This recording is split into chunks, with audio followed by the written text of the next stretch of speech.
भारत की कैपेबिलिटी और भारत का परफॉर्मेंस, आप उसमें यूनिकनेस देखते होंगे, आपने अनुभव किया होगा। आज भारत के पास one of the most vibrant digital ecosystem है। तीसरा सबसे बड़ा स्टार्टअप इकोसिस्टम आज भारत में है और विश्व का सबसे बड़ी युवा टैलेंट का पूल भी भारत के पास है। और आपने देखा होगा पिछले 10 साल के मेरे कार्यकाल को, और शायद इसी के कारण हमें फिर से एक बार जनता ने आशीर्वाद दिया है। और मैं मानता हूं कि इन्वेस्टर के लिए और कोई भी साहस करने वाले व्यक्ति के लिए पॉलिसी स्टेबिलिटी ये बहुत ही महत्वपूर्ण चीजें होती हैं।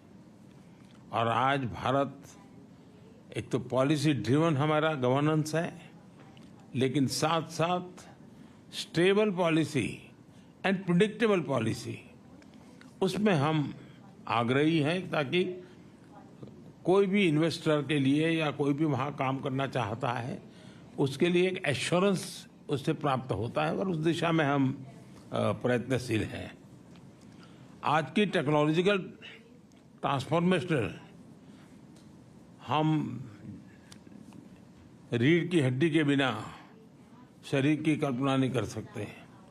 वैसे चिप्स के बिना कोई कारोबार चलना मुश्किल है और हम उस दिशा में ये बात सही है कि जिस गति से दुनिया में एक विषय चला उसमें हम लेट हैं, लेकिन हम एक बार शुरू करते हैं तो हमारी गति भी उतनी तेज होती है। अब जैसे 5G में हम लेट थे, लेकिन आज हम नंबर 1 पर है। तो ये भारत की अपनी एक विशेषता भी है, स्केल भी है, आवश्यकता भी है। तो चिप की और सेमीकंडक्टर की दुनिया में हम जो पॉलिसी लाए हैं उसको बहुत ही स्वागत हो रहा है। करीब करीब सभी इस क्षेत्र के लोग भारत में आने की दिशा में आकर्षित हो रहे हैं और उसके लिए जो बेसिक नीड्स की ज़रूरत है उसमें हम पूरी तरह तैयार हैं। चाहे पॉलिसी की बात हो, वहाँ पर आवश्यक इंफ्रास्ट्रक्चर की बात हो, सेंट्रल और स्टेट गवर्नमेंट का एक प्रकार सहयोग हो, इन सभी चीज़ों में हम साथ में हैं। और इसलिए सबसे बड़ी बात है डिजाइन। आज भी दुनिया की बड़ी बड़ी आपकी सबकी कंपनियां भी है, उनकी रिसर्च और इनोवेशन के सेंटर भारत में है। सबके सब भारत के टैलेंट से आप पूरी तरह परिचित है। भारत के टैलेंट पर आपका पूरा भरोसा भी है। तो हम डिजाइन इन इंडिया के मूड में भी और आप काफ़ी बल दे रहे हैं ताकि हम दुनिया को कुछ नया देने के लिए सेमीकंडक्टर में हम $15 बिलियन का एडिशनल इन्वेस्टमेंट करने की दिशा में हम आगे बढ़ रहे हैं। दुनिया भर से भी, जैसा मैंने कहा, इन्वेस्टमेंट आ रहा है और भारत का प्राइवेट सेक्टर भी इन दिनों में काफ़ी इस मात्रा में निवेश कर रहा है। हाल ही हुए हमने एक सेमिकॉन इंडिया समिट की, आप में से कुछ साथी उसमें थे भी। भारत के पास global semiconductor ecosystem supply chain में एक रिलायबल और क्रेडिबल पार्टनर बनने की पूरी क्षमता है। आज हमारा इलेक्ट्रॉनिक सेक्टर $150 बिलियन से ज़्यादा का है। हमारा लक्ष्य इसे 2030 में $500 बिलियन तक ले जाने का है, ताकि इस सेक्टर में 6 मिलियन नई जॉब्स की हम आपूर्ति कर सकते हैं। इन लक्ष्यों को पाने के लिए हम इंडस्ट्री के साथ जितना ज़्यादा सहयोग बढ़ सकता है हम उसके लिए तैयार हैं और मेरी सिस्टम को भी प्रोएक्टिव करने की दिशा में मैं सफल रहा हूं। भारत में 500 मिलियन से ज़्यादा की वर्किंग पॉपुलेशन है।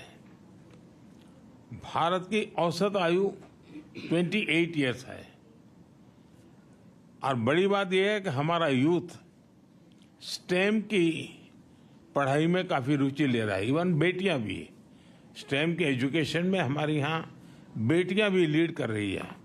और मुझे तो याद है कि एक देश में मैं वहाँ के एक बहुत बड़े नेता मुझे पूछ रहा था कि क्या आपके यहाँ बच्चियाँ स्टेम के अंदर रुचि लेती है। जब मैंने उनको आंकड़ा बताया तो उनके लिए सरप्राइज था कि भारत की बेटियां भी उन सारे क्षेत्रों में काफ़ी कुछ कर रही हैं। यूथ का ट्रेनिंग एंड अपस्किलिंग, ये मैं मानता हूं कि बहुत ही फोकस रिक्वायर है, क्योंकि जिस प्रकार से टेक्नोलॉजी में अपग्रेडेशन होता ही चला जा रहा है और स्किलिंग में अगर हम अपग्रेडेशन नहीं करते हैं तो शायद हम रुक जाएंगे। तो मेरा बल उस दिशा में भी उतना ही ज़्यादा है। और इंडस्ट्री 4.0 के लिए इंडस्ट्री रेडी वर्कफोर्स, वो हम एडवांस में काम करने की दिशा में आगे बढ़ते हैं।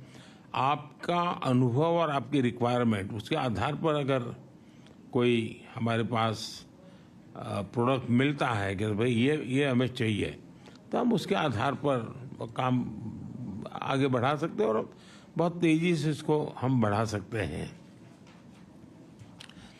हमारा लक्ष्य 1-2 सालों में 85,000 technician, engineers and R&D experts, उनका हम निर्माण करना चाहते हैं। उस प्रकार का हम इकोसिस्टम बना करके रिक्वायरमेंट अनुकूल स्किलिंग, उस दिशा में हम बल देने का प्रयास कर रहे हैं। सेमीकंडक्टर डिजाइन में तो 20% हिस्सेदारी भारत की है और अब सरकार ने हर सेक्टर के लिए डिज़ाइन इन इंडिया की मुहिम शुरू की है। और हाल में ही हमने हाई एंड रिसर्च को प्रमोट करने के लिए $12 बिलियन का रिसर्च फंड भी बनाया है, क्योंकि हम इनोवेशन पर विशेष बल देना चाहते हैं। भारत में मजबूत IPR फ्रेमवर्क, जो आपने उल्लेख किया IPR के संबंध में, और टेक्नोलॉजी और इनोवेशन को संरक्षित करने की दिशा में भी हमारा उतना ही बल है। हमने जो नया डेटा प्रोटेक्शन लॉ बनाया है, उससे भी आप जैसे साथियों को महत्व है। अब डेटा प्रोटेक्शन लॉ का तो महत्व ही है। अब मैं डेटा पॉलिसी को लेकर के भी आ रहा हूँ और मैं गवर्नेंस के मॉडल में डेटा गवर्नेंस पर भी बल दे रहा हूँ। मैं गवर्नेंस में एक साइमल्टेनियस पिलर खड़ा करना चाहता हूँ, जो गवर्नेंस के ट्रेडिशनल मॉडल है, उसके साथ साथ एक गवर्नेंस का, डेटा गवर्नेंस का मॉडल, ये दोनों साइमल्टेनियस कैसे काम करे, क्योंकि बदलती हुई दुनिया में ये बहुत बड़ा रोल प्ले करने वाला है और हम उस दिशा में आगे बढ़ने का प्रयास कर रहे हैं। भारत AI स्ट्रेटजी बनाने वाले सबसे पहले देशों में से एक है। और मैं तो जब पिछली बार यहाँ आया था तो व्हाइट हाउस में हमारी एक छोटी सी टेक्निकल ग्रुप की मीटिंग थी, उसमें सुंदर भी थे। और उस दिन मैंने कहा था कि मेरे लिए AI का मतलब है अमेरिका इन इंडिया। तो हम उस ताकत को और बढ़ाना चाहते हैं और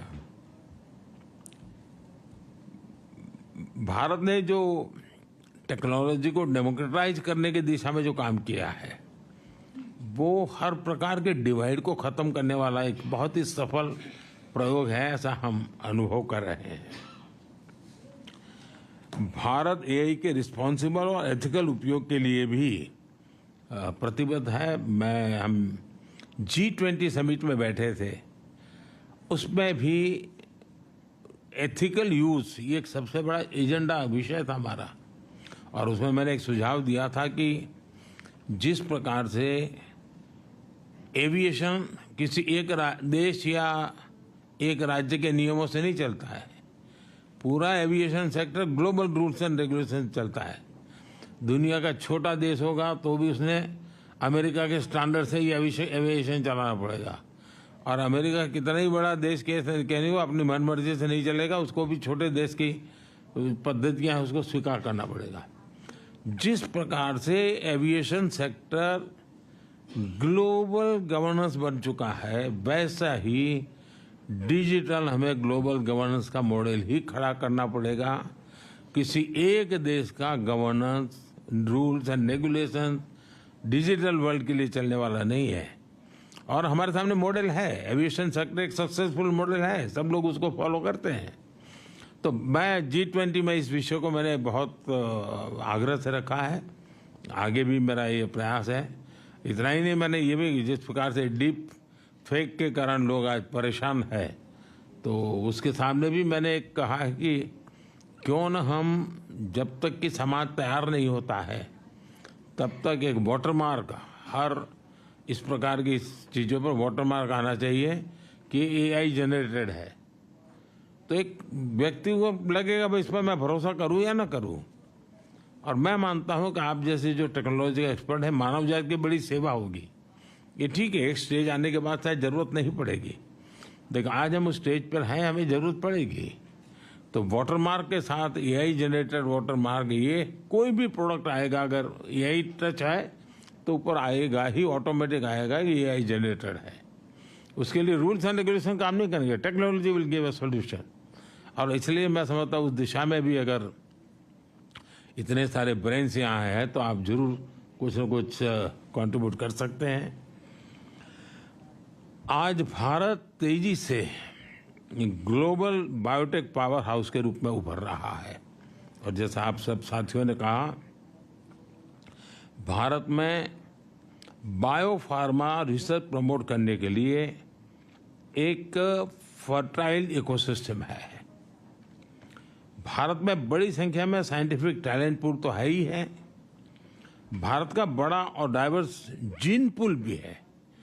भारत की विशालता और विविधता, ये मैं समझता हूँ कि वहाँ एक बार कोई चीज़ पायोनियर रही है और उसमें प्रयोग हुए हैं तो वो दुनिया में कहीं पर भी वो लागू हो सकते। इतनी विशालता और विविधता वहाँ भरी पड़ी है। एफोर्डेबल रिसर्च की पॉसिबिलिटी भी है और एफोर्डेबल मैन्युफैक्चरिंग और एश्योर्ड क्वालिटी भी है। बायो सिक्योर एक्ट जो कैपेसिटी गैप क्रिएट का होगा, भारत उसे ट्रस्टेड और एफिशिएंट तरीके से पूरा कर सकता है। बायो मैन्युफैक्चरिंग को बूस्ट करने के लिए हम बायो E3 पॉलिसी लेकर आए हैं। आपके साथ ध्यान में आया होगा, पिछले सप्ताह ही मैंने मेरी कैबिनेट में बायो E3 की पॉलिसी हम लेके आए हैं और एक बहुत फ्यूचरिस्टिक पॉलिसी हमने बनाई है। बायो E3 यानी biotechnology for economy, employment and environment, इन तीनों चीज़ों को लेकर के मैंने बायो E3 पॉलिसी को बल दिया है। 2030 तक भारत की बायो इकोनॉमी बढ़कर $300 बिलियन की होने की हम संभावना देखते हैं। 2025 तक भारत में 10,000 से ज़्यादा बायो स्टार्टअप्स की संभावना मैं देख रहा हूं, जिसके कारण आप कल्पना कर सकते हैं ग्रास लेवल पर कितने बड़े काम की संभावना इस बायो के सेक्टर में भी होने की संभावना मैं देखता हूं। हमारा लक्ष्य है कि हेल्थ सिक्योरिटी और ग्लोबल चैलेंज के सॉल्यूशन देने में भारत लीडरशिप के रोल में हो, और जिसमें आप सबका सहयोग बहुत बड़ी हमें ताकत दे सकता है। भारत प्रो प्लैनेट पीपल की अप्रोच को लेकर इंफ्रास्ट्रक्चर बना रहा है, इनोवेट कर रहा है। 2030 तक 500 गीगावाट रिन्यूएबल एनर्जी के टारगेट को अचीव करने के लिए हम एक साथ कई स्तर पर काम कर रहे हैं, और इसलिए आपके लिए मैन्युफैक्चर में भी अद्भुत संभावना है। फ्रेंड्स, आत्मनिर्भर और सशक्त भारत की विकास यात्रा में आप सभी को मैं एक सहयात्री के रूप में, एक सहभागीदारी के रूप में हमेशा मानता हूं, देखता हूं, और उस प्रकार से हमारी यात्रा भी रही है, आप सबका अनुभव भी है। और मुझे विश्वास है कि भारत और अमेरिका की टेक कंपनीज मिलकर ग्लोबल चैलेंजेस के समाधान से में अहम रोल निभाएगी। मेरी टीम आपके जो सुझाव मिले हैं उसको भी, और आपने जो एक विश्वास व्यक्त किया उसको भी, हम उसको बड़ी गंभीरता से लेते हुए आवश्यकता के अनुसार उसको हम फॉलोअप भी करेंगे। मेरे द्वार तो हमेशा खुले रहते हैं।